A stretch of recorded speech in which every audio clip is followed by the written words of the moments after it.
menjelaskan materi saya, yaitu yang berjudul manajemen persediaan.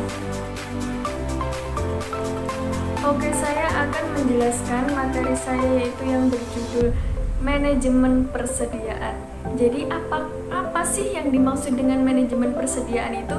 Jadi, manajemen persediaan itu bagian dari perusahaan yang berfungsi untuk mengatur persediaan barang yang dimiliki, mulai dari memperoleh persediaan, penyimpanan, sampai persediaan dimanfaatkan. Selanjutnya, ada beberapa fungsi manajemen persediaan. Yang pertama yaitu mengantisipasi permintaan mendadak. Jadi apabila konsumen meminta barang secara mendadak kepada bos jadi owner atau bos itu siap, sehingga konsumen tidak akan kecewa. Terus fungsi manajemen persediaan yang kedua yaitu mengurangi resiko keterlambatan dalam pengiriman persediaan. Jadi nggak telat seperti itu. Terus fungsi manajemen persediaan yang nomor 3 yaitu memperoleh diskon dari pemesanan dalam jumlah yang banyak. Jadi kalau konsumen meminta barang kepada bos atau owner secara banyak, sehingga nanti akan mendapat diskon, mendapat harga murah seperti itu. Terus yang nomor 4 yaitu menjaga komitmen terhadap customer agar barang bisa diproduksi yang diminta. Oke, selanjutnya ada beberapa faktor yang mempengaruhi manajemen persediaan. Yang pertama yaitu jumlah dana yang tersedia. Jadi, ketersediaan dana yang dimiliki itu sangat terpengaruh terhadap prioritas pembeli persediaan.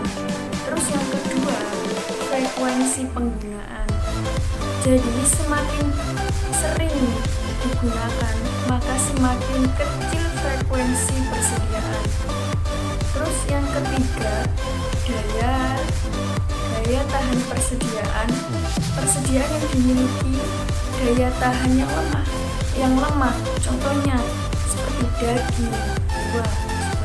Selanjutnya jenis manajemen persediaan ya. Yang pertama itu ada barang mentah, terus yang kedua ada barang dalam proses, terus yang ketiga ada barang jadi. Selanjutnya, barang mentah atau baku bisa dipengaruhi oleh sifat baku tersebut. Jadi musiman atau cepat rusak.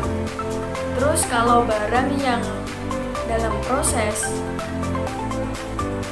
itu barang hasil produksi bahan baku namun masih belum layak dipakai. Seperti itu. Contohnya kain. Bukan kain ya, contohnya itu belum layak dipakai itu seperti kain. Kalau udah layak dipakai itu kan baju jahit. Berarti kalau bahan baku yang belum layak dipakai itu seperti kain. Oke, yang ketiga itu barang jadi. Jadi barang jadi itu barang dalam proses yang telah selesai. Semua selesai, finish semua dan layak dijual. Oke, yang terakhir itu apa saja yang dilakukan oleh manajemen persediaan. Jadi apa sih yang dilakukan oleh manajemen persediaan itu? Yang pertama, memastikan persediaan itu cukup. Terus yang kedua itu efisiensi biaya tersedia. Terus yang ketiga itu memastikan persediaan diperlukan itu optimal. Jadi barang yang tersedia itu untuk konsumen itu optimal, pas gitu. Apa yang dicari itu ketemu, diinginkan, tercapai gitu. Terus tujuan dari manajemen persediaan itu apa sih? Jadi manajemen persediaan itu ada tujuan tersendiri. Jadi tujuannya itu melakukan efisiensi biaya untuk membantu perusahaan menghasilkan laba yang maksimal. Jadi tujuan dari manajemen persediaan itu supaya bagaimana sih perusahaan mendapat laba yang secara maksimal dan gak rugi gitu. Sekian presentasi dari saya, semoga bermanfaat. Apabila ada kurang dan lebihnya, saya mohon maaf yang sebesar-besarnya. Wallahul